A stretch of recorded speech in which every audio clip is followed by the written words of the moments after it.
தமிழக அரசினுடைய திமுகவினுடைய ஏதோ திட்டமிட்ட சதி இதுல இருக்கிற மாதிரி தெரியுதுன்னு தாவேக்காவினர் சதி இருக்கா இல்லையா அப்படின்றது இப்போ வந்து அருணா ஜெகதீஷனுடைய ஒரு நபர் கமிட்டிக்கு போட்டிருக்காங்க. அது மேல நம்பிக்கை இல்லை. சரி, சிபிஐ மாறினதான் நாங்களாம் நம்புவோம். சதி இருக்கா இல்லையான்றது அடுத்த கட்டம், அது விசாரணை கட்டம்.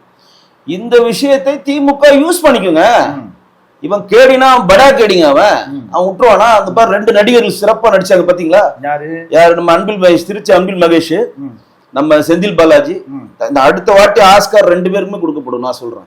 ஏற்கனவே பாதி ஆஸ்கார் வந்து கைது சிபிஐயும் ஐடி ரெய்டு போறப்ப செந்தில் பாலாஜி படித்தார். ஆக்சுவலி அது என்னன்னா, ஒரு குழந்தை, ஒரு 10 வயசுக்கு உட்பட்ட குழந்தை நம்ம அந்த இடத்துல இருந்தாலும் நம்மள அறியாம கண் கலங்கி இருந்திருப்போம். ஒரு மினிஸ்டர் கண் கலங்கிறது நமக்கு மேபி அது வந்து ஒரு இது ஏதோ விளம்பரம் இல்லைங்க. நீங்க வந்து எதற்கும் உணர்ச்சி வசப்பட ஆளா இருந்தால், எந்த இடத்துலயும் டெத்து விழுந்தால் நீங்கள் அழுதிங்கன்னா நாங்க இது நடிப்புன்னு சொல்ல மாட்டோம்.